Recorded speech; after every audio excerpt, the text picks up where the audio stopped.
Aira pun langsung menatap Bima yang saat itu juga sedang menatapnya. Bima membelai rambut Aira yang menutupi sedikit wajah Aira. Kini Bima dapat melihat begitu jelas wajah Aira yang terlihat kemerahan karena malu. Bima yang hendak memperbaiki posisi kepalanya hampir saja mencium Aira. Aira dengan cepat menarik kepalanya, namun Aira kemudian meringis kesakitan karena rambutnya masih tersangkut di jam tangan Bima. Bima yang sadar akan hal itu mencoba melepaskan rambut Aira.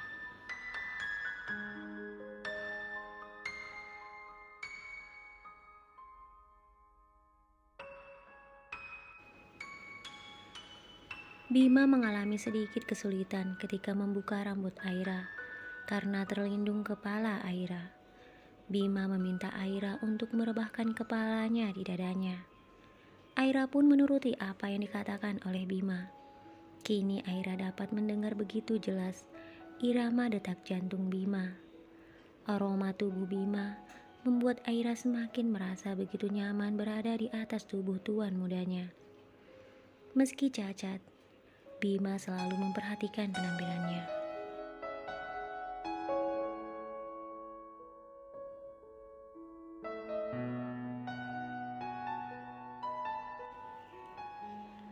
Sejenak Aira teringat suami yang telah mencampakkannya.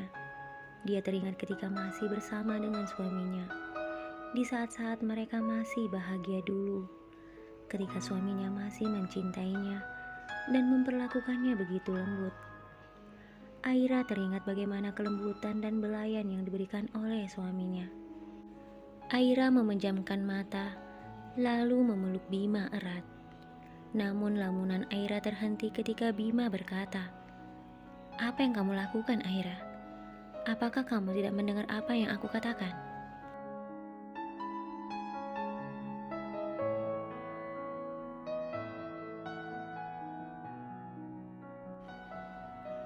Aira yang terlihat begitu kaget dengan cepat menatap Bima. "Iya Tuan, maaf. Ada apa Tuan?" Bima menarik nafas panjang, lalu kembali menatap Aira. "Aku bilang, rambutmu sudah lepas dari jam tanganku. Sekarang bangunlah. Apakah kamu akan terus berada di atasku?" Wajah Aira semakin memerah. Dia dengan cepat bangun dan berdiri di samping, tepat tidur Bima, lalu menundukkan kepalanya. "Maaf Tuan, aku tidak tahu." Bima hanya menatap Aira yang terlihat begitu malu.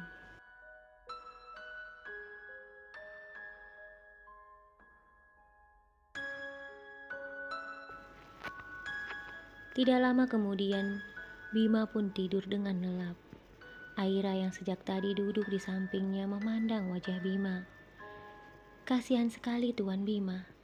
Pasti dia mengalami hari-hari yang sangat buruk.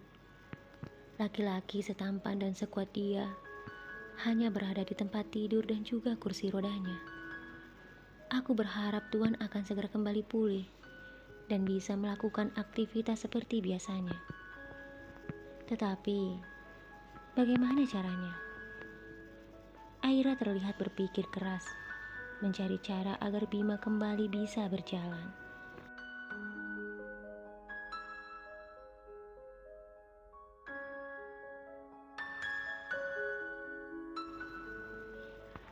Tanpa sengaja Aira melihat telepon Android Bima yang berada tepat di sampingnya. Orang-orang bilang, telepon seperti ini sangat canggih. Kita bisa mendapatkan informasi apapun dari telepon ini. Aku harus cari tahu bagaimana cara membantu agar Tuan bisa segera kembali berjalan, batin Aira. Aira kemudian meraih telepon itu dengan sangat hati-hati, karena dia tidak ingin Bima terbangun. Setelah berhasil mengambil telepon Bima, Aira menarik nafas panjang, lalu menghembuskannya.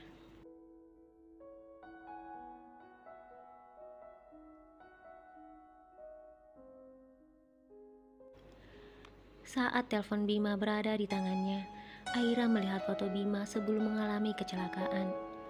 Bima yang berdiri tepat di depan mobilnya bergaya dengan begitu gagahnya. Inikah Tuan sebelum dia cacat? Ya Tuhan, Tuan memang sangat tampan. Namun, kecelakaan itu telah merenggut kebahagiaan di wajahnya. Batin Aira lalu menatap sedih Bima yang masih tidur. Setelah beberapa menit kemudian, akhirnya Aira berhasil menemukan aplikasi Google dan mencari informasi yang dia inginkan.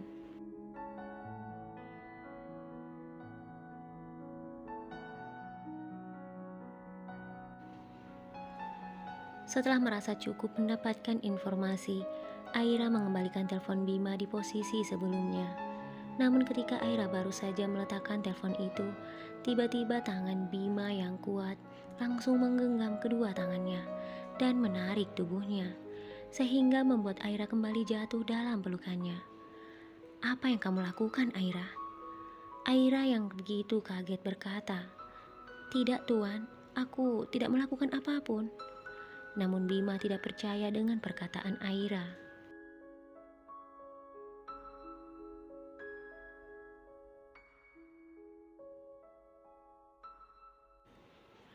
Bima semakin menggenggam tangan Aira dengan kuat sambil menatapnya tajam. "Tidak, Aira. Aku tahu kamu menyembunyikan sesuatu dariku. Katakan, apa yang baru saja kamu lakukan?" Aira yang merasa kesakitan berkata, "Tuan, lepaskan tanganku, ini sakit."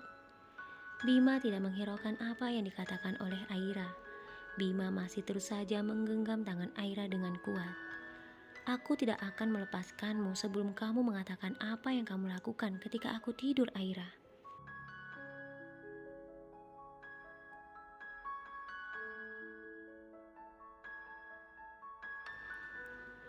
Aira yang terlihat ketakutan melihat wajah Bima yang begitu marah padanya, akhirnya berkata, "Aku hanya meminjam teleponmu, Tuan." Bima mengerutkan keningnya. "Untuk apa, Aira? Berani sekali kamu meminjam barangku tanpa meminta izin dulu padaku." Aira tertunduk, lalu kembali menatap Bima yang masih menatapnya. "Aku hanya ingin mencari informasi. Bagaimana cara membantu Tuan agar Tuan bisa kembali berjalan seperti sebelumnya? Hanya itu saja, Tuan. Aku tidak punya niat apapun."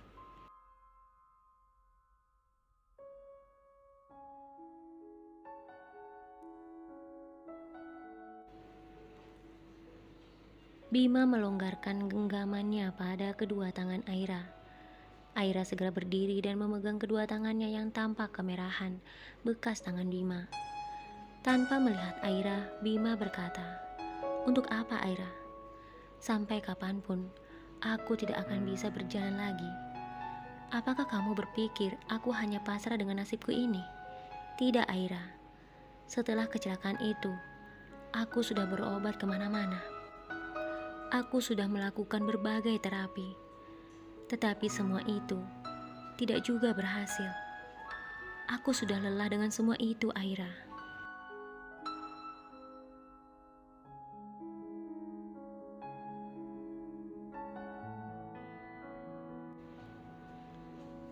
Aira hanya tertunduk. Bima kemudian meliriknya, "Aira, di dalam lemari itu ada minyak gosok. Ambil dan bawa kemari," kata Bima.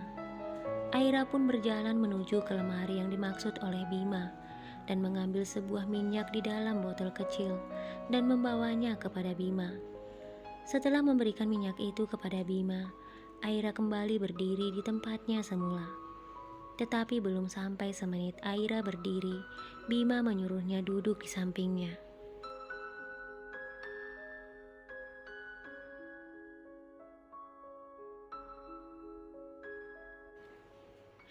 Awalnya Aira tampak bingung, tetapi karena dia tidak ingin Bima semakin marah, Aira pun duduk tepat di samping Bima yang saat itu mencoba untuk duduk.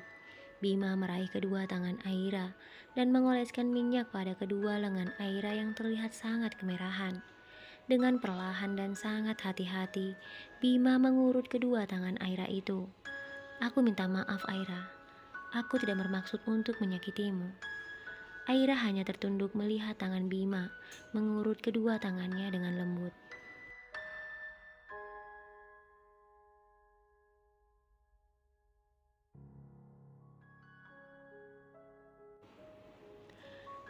Setelah mengurut kedua tangan Aira, Bima meminta Aira untuk pergi ke kamarnya. Aira, pergilah ke kamarmu untuk beristirahat. Jika aku butuh bantuanmu, aku akan memanggilmu, kata Bima. Aira mengangguk. Baik Tuan, jika Tuan butuh sesuatu, aku akan segera kemari. Bima mengangguk lalu memandang Aira yang berjalan menuju ke pintu. Setelah kepergian Aira, Bima termenung. Dia memikirkan perkataan Aira, yaitu keinginannya untuk mencari cara agar Bima bisa kembali berjalan.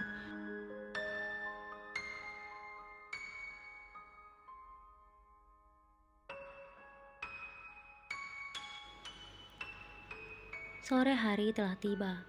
Bima begitu gelisah menunggu kedatangan Hilmi. Kenapa Hilmi belum juga datang?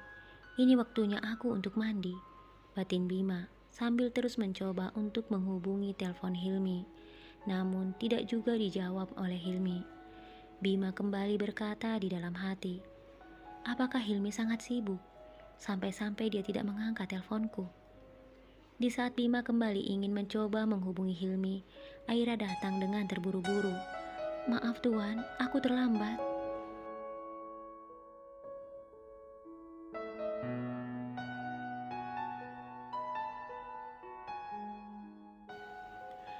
Bima tersenyum. Tidak apa-apa Aira, aku baik-baik saja. Bima kembali tertunduk dan terlihat bingung. Aira yang merasa ada sesuatu yang disembunyikan oleh Bima mendekatinya dan bertanya, ada apa Tuan?